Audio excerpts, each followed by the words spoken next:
I'm not spoil today's chapter name, because end of this chapter you will surprise.so, watch till end. Before we start, if guys are love this content, then please make sure to subscribe our channel and join Uwu Army. It's really mean a lot. And this story is not written by me, so original story creator, link is given in description box. Let's get started.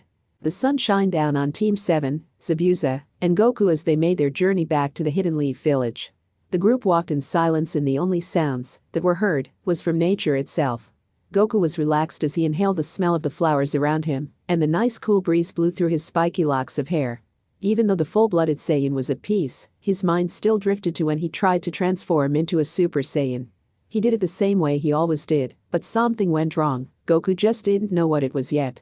Goku's onyx eyes looked towards the lanky Jounin of Team 7, who was reading an orange book. Maybe Kakashi could tell him what went wrong, but he didn't want to ask while everyone else was around. Goku didn't care if the others knew he was a Saiyan, he just wanted to keep his true power under wraps as long as he could. But what bothered Goku the most was when his power suddenly came to a stop, like it hit a wall or something. Then it seemed like his own power attacked him, taking the Saiyan out of action and leaving Sasuke and Naruto to fight by themselves. Team 7, Zabuza and our favorite Saiyan hero kept walking until the beauty of the sun disappeared behind the horizon and gave away into the night. Zabuza went to go collect firewood, while the genin of Team 7 searched for their dinner that evening. Goku maybe be a bit of a knucklehead himself, but when he saw a chance to talk to Kakashi alone, he was going to take it. While the others fished in a nearby stream, Goku phased into the water, captured the biggest fish that he could find, and phased out before the others knew what was going on. The copy ninja looked up from his book with a raised eyebrows. He seen Goku return from fishing with a huge salmon or maybe a tuna slung over his shoulder. On the way back, Kakashi knew Goku wanted to speak to him about something. The looks he gave Kakashi was a clear indicator of that. Goku looked over to see Zabuza, who was now sharpening a kunai after collecting a good bundle of firewood. Seeing that the ex-mist swordsman was out of hearing range, Goku decided to break the silence. Hey Kakashi-sen, can I ask you something? The Jounin looked at Goku knowing something must be important if he didn't want the others to know about it. Sure Goku, what is it? Do you remember our battle back in the village when me and Sasuke had to fight that ice guy? Kakashi began to wonder which part of the battle the Saiyan was mentioning. That fight was nothing but surprises, from Sasuke unlocking the Sharingan to Goku unleashing hell on earth and Naruto using the Kyuubi's chakra. You mean the part where you unleashed a big amount of power and almost blew us away? Kakashi's attempt at a joke got Goku to rub the back of his head in embarrassment. Yup, that's the part. Can you not mention what I'm about to say to the others? Kakashi gave a nod as he was one to also harbor secrets, so if Goku wanted to inform the copy ninja about one of them, it wasn't his place to let the others know about it. First off, the term Saiyan isn't really a clan name, it's actually a race of alien warriors. Goku began explaining the whole origins of the Saiyans and what a Super Saiyan was to what happened when he and Sasuke was battling Haku.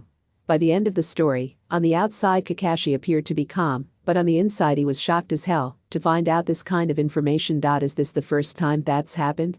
Kakashi asked, which got a nod from Goku. And back where you're from, this has never happened before.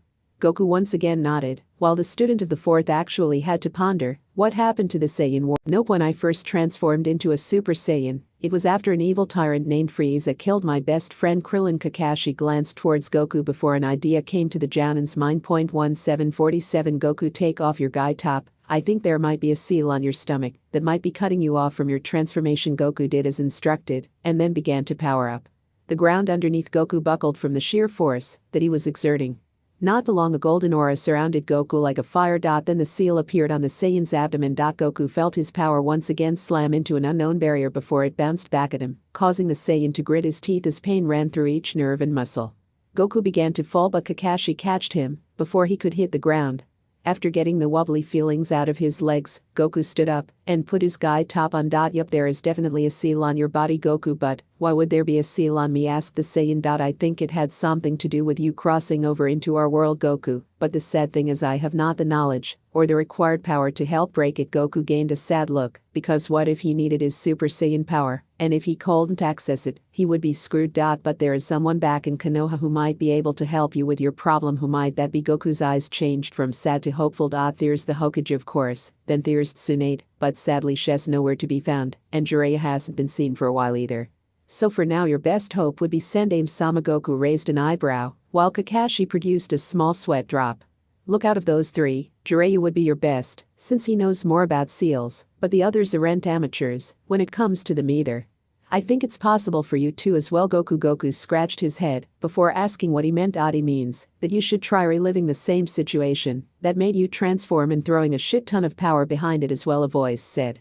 Goku and Kakashi turned to see Zabuza leaning against a tree a few feet from them while crossing his arms. Zabuza, how much did you hear? Asked the Saiyan, which got a chuckle from the swordsman. Don't worry kid, I won't tell the other brats anything, and to answer your questions since you started telling him what a Saiyan was. And I must say that's fucking crazy, you being an alien and all. Goku chuckled and thanked Zabuza that he wasn't going to tell the others. But like I was saying, you could probably shatter the seal if you try feeling the same emotions that caused you to transform in the first place, but I'm guessing you also need to be in a life or death situation as well. And when you get those emotions, throw a whole bunch of power behind it, and that seal won't stand a chance, Zabuza explained. The conversation dropped there as the genin of Team 7 returned with dinner. Naruto and Sakura asked Kakashi why some of the ground was shattered, but he ignored it and kept on reading his book. Naruto used his new sword that Zabuza gave him to help chop the firewood before they cooked their meal. The group of ninja and one Saiyan ate in silence before they all decided to get some rest. Almost a week passed before Team 7, Zabuza, and Goku seen the front gates of Konoha. Kakashi was ready to collect his pay and file the after-mission report. The night after his discussion with Goku and Zabuza, the copy ninjas sent a summons ahead to make sure the Hokage knew of the two guests they were bringing back and a request file so they could join the Leaf Village. The team checked in at the front gates and made their way inside the village. Sakura kept talking about how she was going to go see her parents after being gone for a while. Naruto wanted to grab some ramen because the poor blonde hadn't eaten the so-called food of the gods in forever, and Sasuke just wanted to be alone. Goku noticed the streets of the village was lined with shops and other various businesses. Goku's eyes looked at the mountain that seemed to stand over all of Konoha. He noticed that faces were carved in the side, so that must have meant those were some important people. The blonde ninja seen what Goku was staring. That's the Hokage monument. All the Hokages have their face on there, and one day I know mine will be carved right with them. Naruto smiled before looking at his sensei. Kakashi-sensei, are we finished? Because I'm going to grab some ramen. With a wave of his hand, Kakashi dismissed his genin team who took off across the rooftops heading to do what they had planned for the day. Kakashi looked back at Goku and Zabuza. Well guys, let's get going. The Hokage is expecting us. Kakashi began to lead the way with the swordsman and Goku following behind. The walk to the tower was silent and Goku watched the environment around him. He seen masked ninja jump around delivering what looked like scrolls of some kind to each other before vanishing. Goku also noticed a big building, and when Kakashi seen what of the Saiyan's attention, he couldn't help but chuckled. That's the academy where we train young kids who want to be future shinobi. They go through about 3 to 4 years of it before they get assigned a Jonin sensei that will test them to see if they're ready to become Jonin for Konoha. Goku nodded his head, and the trio finally made it to the tower. Goku and Zabuza both noticed how alive with activity the tower seemed to be, with shinobi entering and exiting with different emotions on their face. Some were happy, sad, bored, and some had a bit of rage. Kakashi led the two up multiple stairs before finally, after 10 minutes and like 300 stairs, the trio came to a stop outside a door which was guarded by two masked ninja again. Zabuza seen Goku's look of confusion about the strangely dressed shinobi. Those are Anbu, they help maintain the peace of the village while doing missions and other stuff, Zabuza explained. The two Anbu nodded to Kakashi before giving permission for them to enter. The Hokage's office was filled with multiple paintings, a soft rug, a couch and a desk. The windows beside the desk gave you a full view over the entire village. It seems your mission was a success. Kakashi the Jonin nodded and Goku analyzed the Hokage. His wardrobe consisted of a strange hat and robes that were both red and white with diamond-shaped patches on it. I'm guessing this is the boy with the tail you were talking about, and the other must be Zabuza. Yes, Hokage-sama, this is him, and the same shinobi I fought at the Land of the Waves. Young Goku here was introduced to me and my team in a way that would make you think I'm crazy, Kakashi said. The Hokage held out his hand for the two warriors to shake. My name is Hiruzen Sarutobi, the third Hokage of Konoha. Goku shook the man's hand with a smile. My name is Son Goku and I'm extremely thankful for you letting me stay in your village. It's no problem, my boy. The Hokage's attention turned the former 7 Swordman member. Zabuza and the Hokage shook hands before he returned to his seat. Sarutobi pulled out his pipe and began to smoke it. Well, Goku-kun, since this village has a certain economic system, we could set you up with an apartment and some money, if you would like. The Hokage said. No thanks, Sarutobi, I can find my own food and I have no problems helping out around the village with missions, so as long I work for Konoha maybe my stay here can be free, Goku asked, which got a nod from the Hokage. Okay, that could work. And what about you, Zabuza-sen? I could teach the academy students the art of Kenjutsu and help them become better with a weapon, Zabuza offered, and Saratobi also nodded to his request. Okay, now that's done, there's the problem of assigning Goku-kun here to a team. The Hokage stroked his beard while trying to come up with a solution. Why not place him on Team 7? Me and the others won't mind having this extra addition to our team, and besides it could be fun, Kakashi said. Okay, that's settled. And what about the seal Kakashi told me about Goku-kun? The Sade asked. Goku shrugged before putting his hands to his side and was about to power up. Both shinobi seeing this grabbed Goku's arm to stop him. 1747 Goku, how about you power up to where we can see the seal, Kakashi said. Yeah, no need for you blowing this place to hell because you tried to transform, Zabuza added. Goku nodded and pulled down his guide top. The Saiyan began to gather his kai, and soon enough the kanji appeared. Saratobi put out his pipe and began to draw every single detail the seal held. After finishing his work, the Hokage told Goku he could drop his power.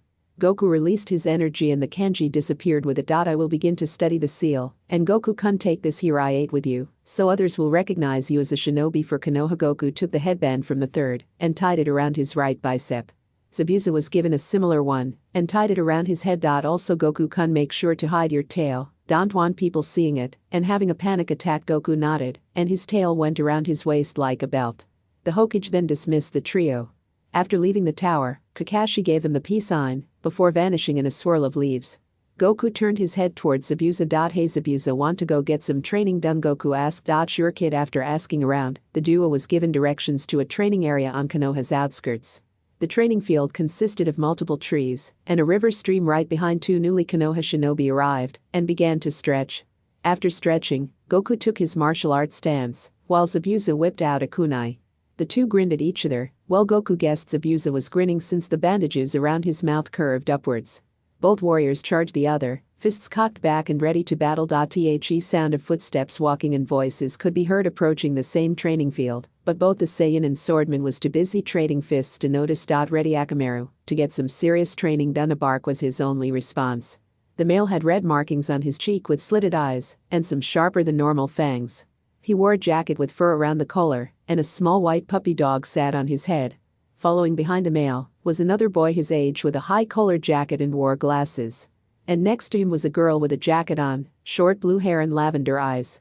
She was pushing her fingers together in a nervous manner. It seems we're not alone, the Jounin sensei of their group announced. Team A turned looked out in the training field to see two people sparring. One was a boy with spiky black hair, wearing a red guide top and black anbu pants. There was a brown-looking belt around his waist. There was a Konoha Hirai around his bicep. The other was an adult with messy brown hair and bandages wrapped around his face. Looking closer, Kurenai recognized the adult male from the bingo books as Zabuza Mamachi. She was confused on why there was a Hirai on his head as well. Was the kid, he wasn't a part of the graduating class and he isn't Shunin, because he's wearing no vest, Kiba said, watching as the two warriors fought the other. Goku did a couple of handsprings to create some distance between him and the swordsman. Zabuza did some quick hand seals before shouting out Suiton Suru. A giant bubble of water shot from the stream and trapped Goku in a prison made out of water. Zabuza walked up and tapped the water sphere mockingly. It seems I won this little battle, Goku, he said, before he felt cold hard steel press against his neck. He turned to see Konoha's Genjutsu mistress holding a kunai at his throat. Release him, Kurenai said with narrowed eyes. Zabuza began to chuckle as she pressed the kunai harder against his neck. Oh please bitch, what are you going to do, he said, and Hinata gasped hearing such language used on her sensei. Kiba growled at this and decided to make himself known. Hey dude, lose the cool guy act, she will tear you to pieces starting with a kunai lodged in your throat, Kiba said, which got a louder chuckle from the oh cute Kurenai brought her genin team as well, and it seems the one with the dog on his head barks the loudest. Oh well, those kind of shinobi are the first to die, Zabuza said, and Kiba growled again. He was about to respond until they all heard a yell that sound muffled. All shinobi present turned their attention to the sphere of water and seen Goku yelling, and the water was thrashing around madly. Oh shit, muttered Zabuza, and Kurenai raised an eyebrow and wondered what his problem was. The prison of water suddenly burst open and water sprayed everywhere. Kurenai looked shocked as the boy who was trapped in that airless prison was suddenly free and had a grin plastered on his face. You almost had me there, Zabuza, and why is there a woman with a knife at your neck? Goku's grin gone, replaced with a look of confusion. I am going to end chapter 5 there, and first off, sorry about the scenes with Goku and Kakashi talking about the seal. But that was the only way Goku could figure out what the hell happened. As we all know, Hess not as smart as his son is. And for the Hokage scene, well, how else would Goku be introduced along with Zabuza? And at the end, I bet you were expecting Team Guy, but no, it's Team 8. Let's see how this changes things for Konoha. Thanks for watching, stay safe, stay happy. Sayonara.